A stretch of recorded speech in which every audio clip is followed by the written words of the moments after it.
Alaska was Russian before it was American, not in feeling, in law. For the better part of a century, this coastline was ruled from a colonial capital most Americans could not name. Then, on October 18, 1867, the flag came down. The empire packed up. It sailed home. By every normal rule of history, that should have been the end of it. It wasn't.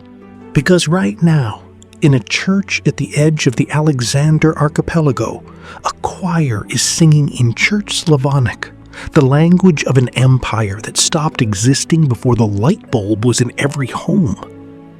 In a fishing village on the Kenai Peninsula, a handful of elderly residents still speak a dialect of Russian found nowhere else on Earth, carried through 100 years of isolation, now running out of speakers. Near Homer, families walk to church in clothing that has barely changed since before Peter the Great. Not descendants of Russian America, a second Russian world, arriving a full century after the first one was supposed to be finished. Sitka was once New Archangel, capital of a colony that stretched from the Alaska Panhandle almost to California. The capital was erased. The world underneath it was not.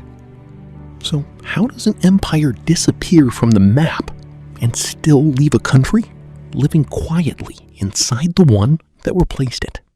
This is not one relic of Russian America. It is a layered world, built from churches, mixed families, a dying dialect, island cemeteries, and a second migration that arrived long after the first was supposedly over.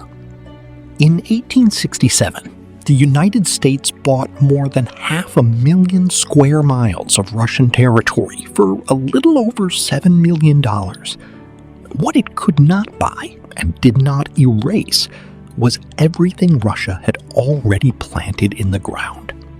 To understand what survived, you start where the empire once governed everything, on an island most Americans could not place on a map. Chapter 1. New Archangel, the capital that was erased. Sitka looks like a quiet fishing town. Cruise ships in summer, float planes coming and going, a green dome rising over a small historic downtown, framed by dark mountains and cold gray water. Nothing about it looks like a capital, but for most of the 19th century, that is exactly what it was. Until 1867, this harbor was called New Archangel, administrative center of Russian America, a colonial territory that, at its widest reach, stretched from the Alaska Panhandle down toward the coast of California. It was not governed directly by the Tsar. It was governed by a corporation.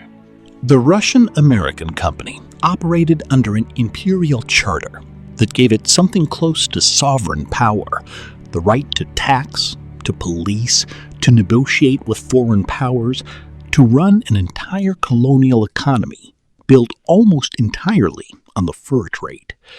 That is the part most people misunderstand. Russian America was not a settlement in the way people usually picture one. It was a business with a flag. In 1808, the company's chief manager, Alexander Baranov, moved its headquarters here from Kodiak because New Archangel offered better fortifications and easier defense. For decades afterward, this harbor was the nerve center of an empire's Pacific ambitions. Then, on October 18th, 1867, that business closed its Alaskan office for good. At a ceremony in front of the governor's residence, the Russian flag came down. The American flag went up. Two treasury officials formally accepted a territory that had taken Russian traders, missionaries, and administrators most of a century to build. Most histories stop there. That is the mistake. Because two blocks from where that flag ceremony happened, there is a church that never cared which government was in charge. St. Michael's Cathedral was built between 1844 and 1848, funded by the Russian-American Company, and designed under the direction of a missionary bishop named Innocent Benyaminov. Its icons crossed the Pacific by ship. Its bells were forged locally.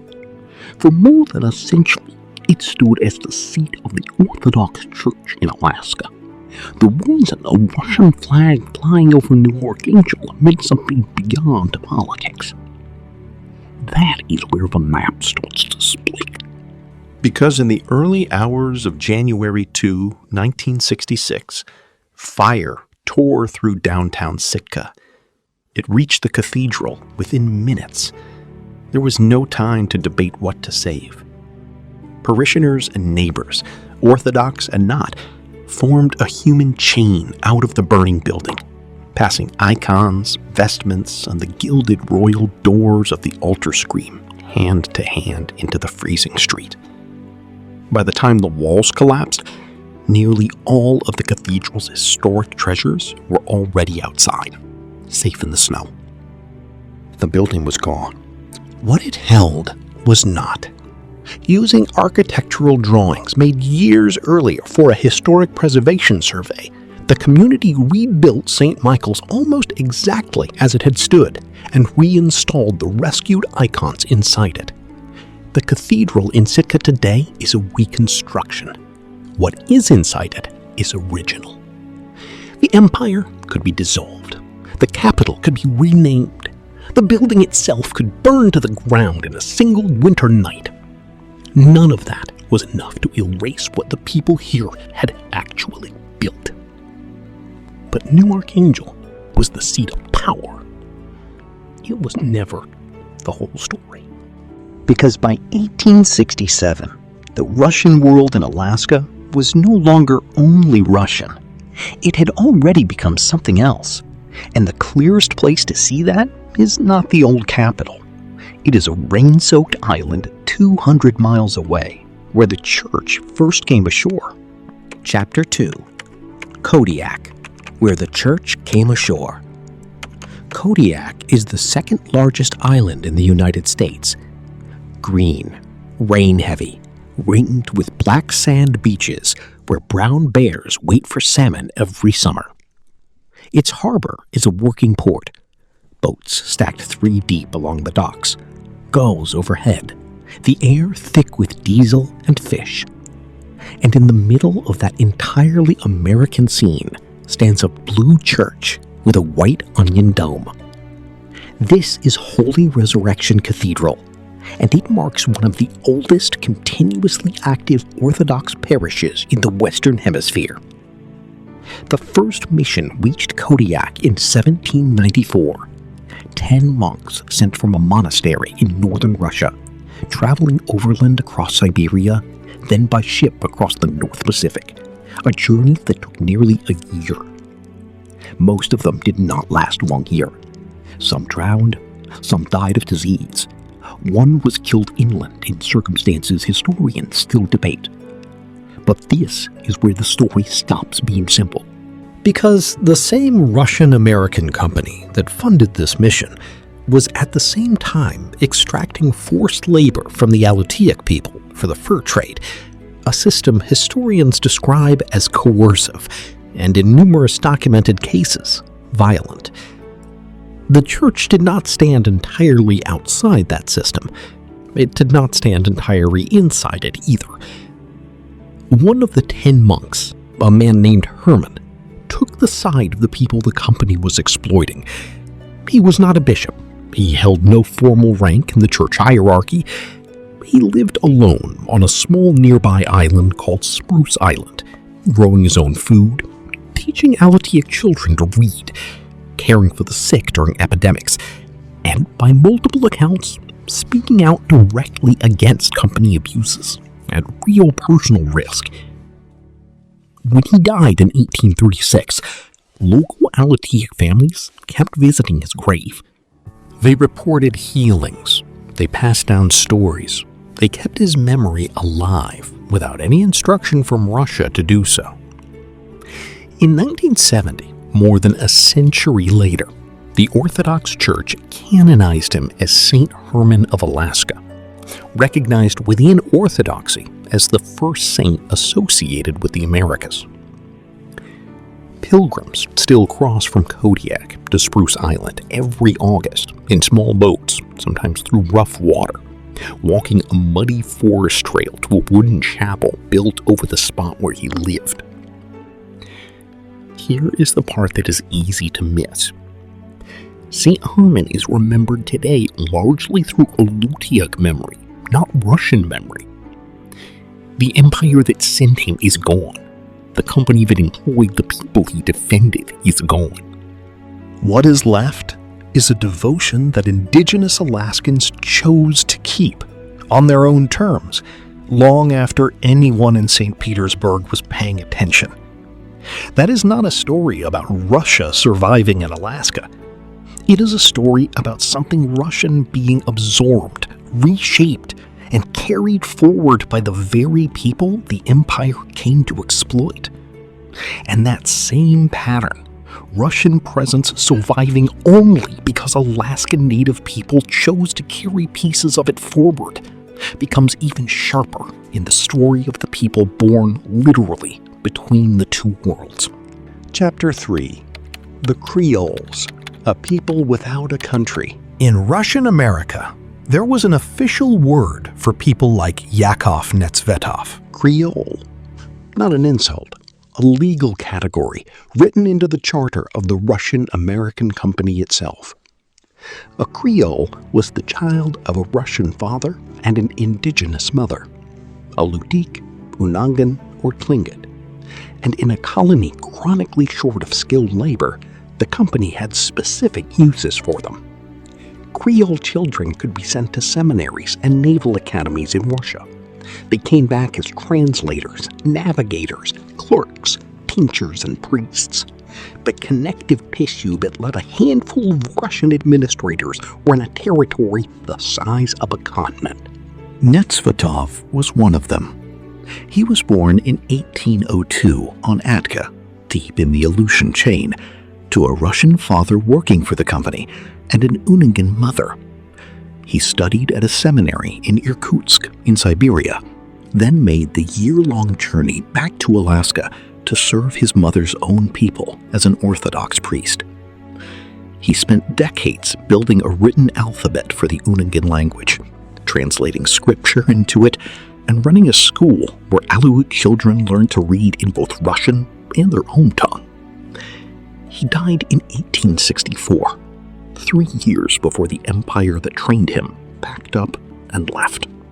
The problem came after the flag changed, because most Creole families are hard to trace through the transfer of 1867.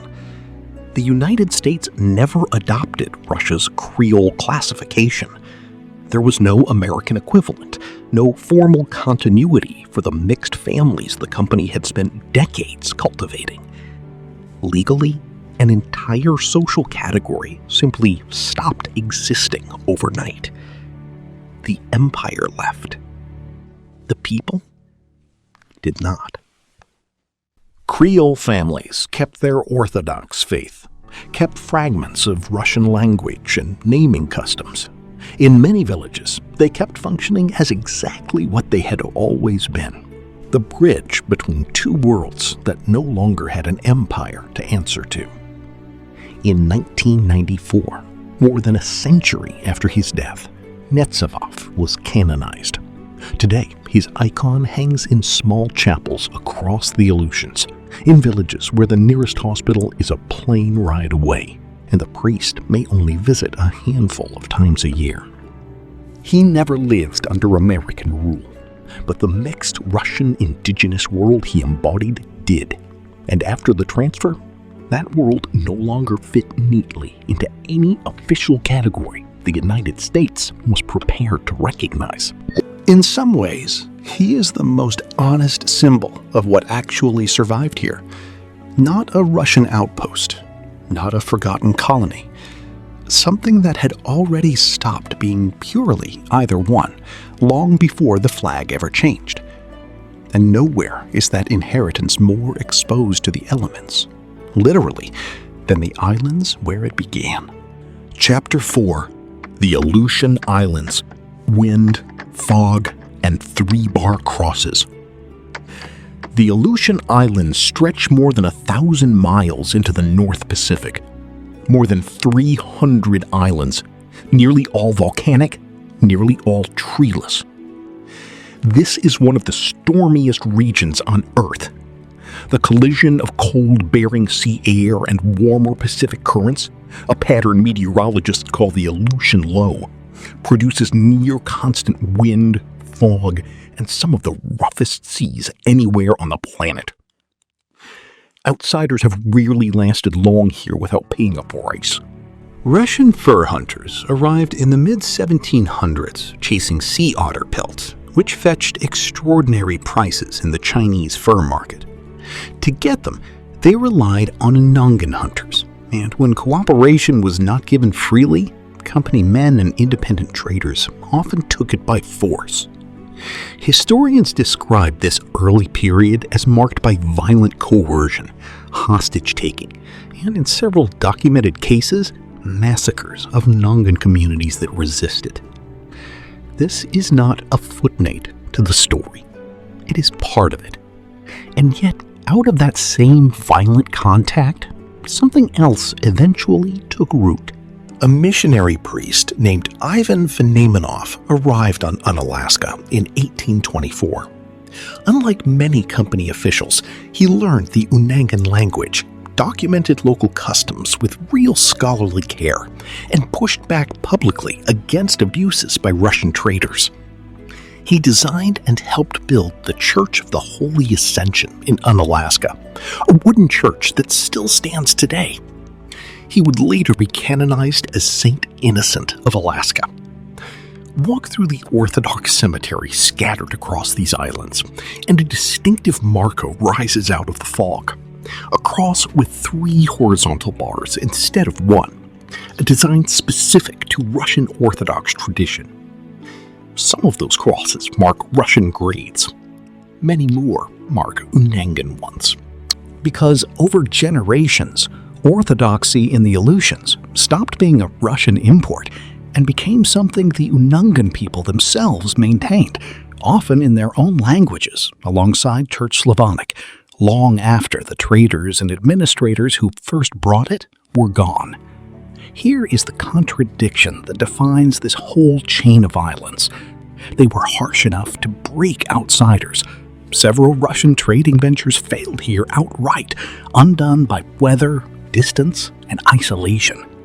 But that same brutal remoteness is exactly what kept the mainland's attention away long enough for a genuinely local version of this faith to take hold, shaped as much by Unangan communities as by anyone who arrived from Russia. This was not preserved by a museum.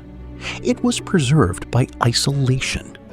The wind and the fog did not protect a colony.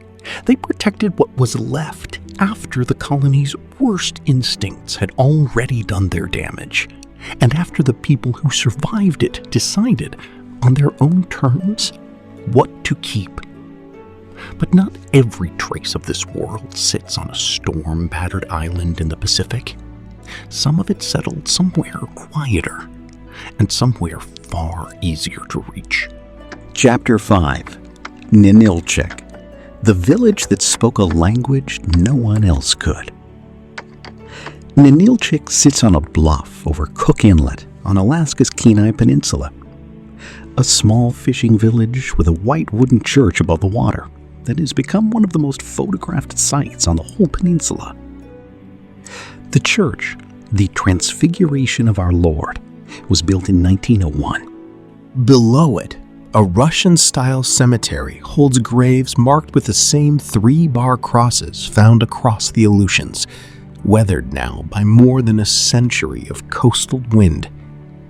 The village itself was founded around 1847 by retired employees of the Russian-American Company and their Aleutian or Creole wives. people who chose to stay rather than return to Russia when their contracts ended, 20 years before the empire that employed them even sold the territory. For most of the next century, Ninilchik stayed almost completely cut off. There was no road connection to the rest of Alaska until the Sterling Highway finally reached the community in the 1950s. That isolation did something unusual to the language. Cut off from mainland Russia and for decades from other English-speaking parts of Alaska, the Russian spoken in Ninilchik kept evolving on its own, preserving older vocabulary already lost from Standard Russian while absorbing words from neighboring Alaskan native languages. Linguists call it Ninilchik Russian. Not a rough approximation of the language, its own distinct dialect, one that Russian linguists have specifically traveled to Alaska to study and document, precisely because nothing quite like it exists anywhere else on Earth. Here is where this chapter gets difficult. For much of the 20th century, speaking Russian in an American school was actively discouraged and in some documented cases openly punished. Generations of Ninilchik children learned to leave the dialect at home, then to leave it behind altogether. By recent accounts, only a small number of elderly residents in the village can still speak Ninilchik Russian fluently, and linguists have been racing in recent years to record what remains before it disappears. This is not a language quietly persisting from generation to generation.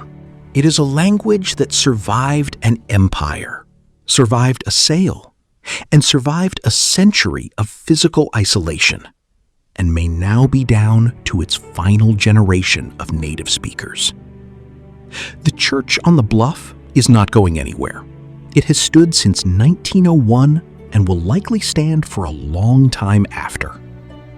The dialect underneath it is a different kind of monument, one that cannot be rebuilt after a fire, the way Sitka's cathedral was.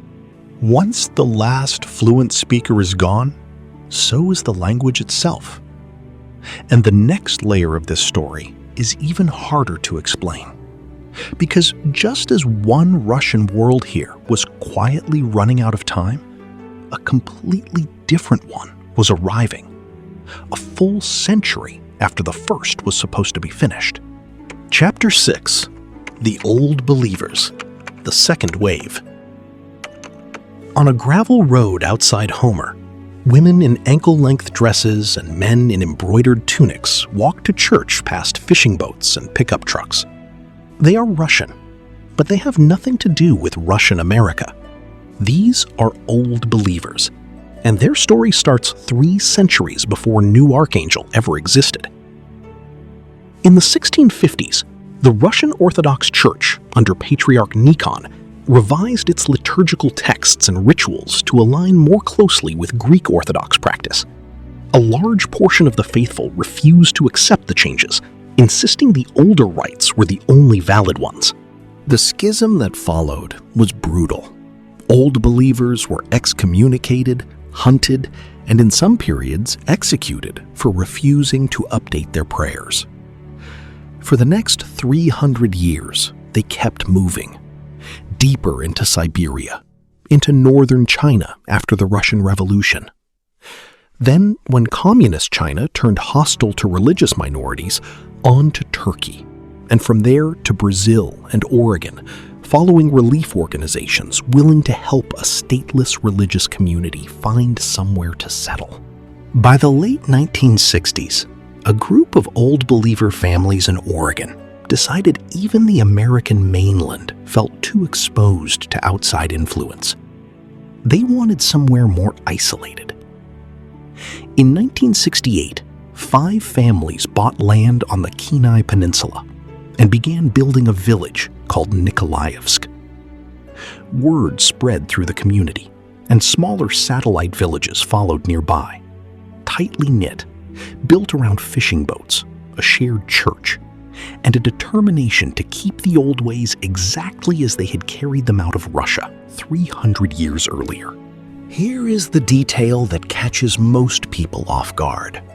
These communities still keep the Julian calendar, still speak a form of Russian at home, and their traditional dress has changed remarkably little since the 17th century. Not as costume, but as daily clothing, worn to the dock and the general store. Most residents work in commercial fishing, building their own boats, spending summers on the water the same way their fathers and grandfathers did in exile. And this is where the story escalates rather than repeats. The first Russian world in Alaska stayed after the empire that created it disappeared. This second one arrived as religious refugees, carrying a version of Russian identity that predates the empire altogether, untouched by the reforms, the fur trade, the sale of 1867, or anything that happened in between. Two very different Russian Alaskas, separated by more than 300 years of history, now living less than a day's drive apart on the same peninsula. And both of them, it turns out, are being tested by the same modern pressures. Chapter 7. The Geography of Memory.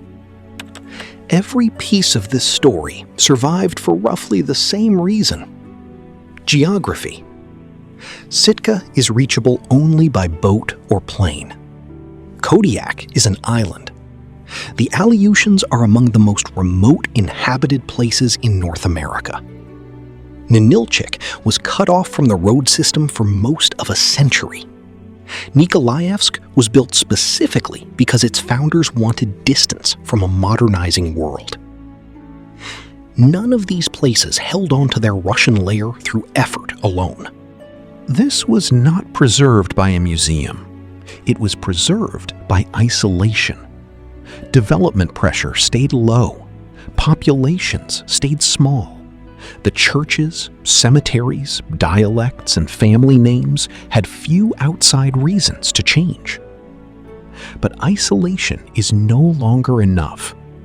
Coastal erosion, linked to a warming climate and shrinking sea ice, is already forcing some Alaska coastal communities to plan relocations.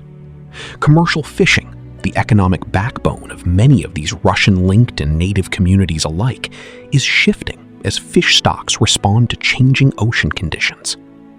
Younger residents increasingly leave for larger cities and do not come back, a pattern reported across rural Alaska more broadly.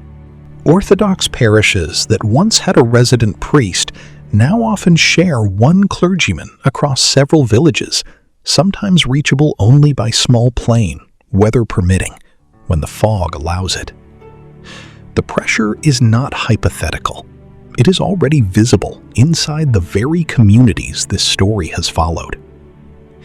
In 2023, part of the Nikolaevsk Old Believer community, the village founded in 1968 specifically to preserve tradition against outside influence, reportedly reorganized under a different church jurisdiction, a reminder that even communities built to resist assimilation are still negotiating language, identity, and generational change. A community built from scratch to preserve tradition is still working out how much of that tradition can survive contact with the modern world. That is the real subject of this final chapter. Not that a Russian world survived in Alaska. It clearly did, in churches, cemeteries, family names, and a scattering of endangered dialects. It is that the specific conditions which allowed it to survive, remoteness, isolation, slow change, are the same conditions now being worn down by climate, economics, and simple generational drift. The empire disappeared once, in 1867, and the world underneath it kept going anyway. Whether it can do that a second time is a question nobody in Sitka, Kodiak, Unalaska, Ninilchik, or Nikolaevsk can answer with certainty. And that uncertainty is exactly what makes this the last chapter. Not because the story ends here, because no one yet knows how it does. Put the pieces next to each other, and the shape becomes obvious. A capital erased from the map, its cathedral rebuilt around icons pulled out of a burning building by hand. A Kodiak mission that arrived to serve an empire's interests and ended up defending the very people that empire exploited. Creole families who kept functioning as a bridge between two worlds long after the country that created that bridge had stopped existing. Aleutian Islands, violent enough to break outside traders, isolated enough to let a genuinely local orthodoxy take root anyway. A Kenai Peninsula village whose dialect outlasted an empire, a sail, and a century of isolation, and may not outlast this generation. And a second Russian world that arrived 100 years after the first one supposedly ended, carrying a version of the faith older than the empire itself. None of this survived because Russia planned it that way. It survived because the people living here, Russian, Unangan, Aleutian, Creole, and eventually Old Believer, kept choosing, generation after generation, to carry pieces of it forward on their own terms. Alaska is usually described as America's last frontier. That description is not wrong. It is just incomplete. It is also one of the strangest cultural archives in the Americas, a place where an empire disappeared from the map in a single afternoon in 1867, and somehow, more than a century and a half later, still has not disappeared from the shore.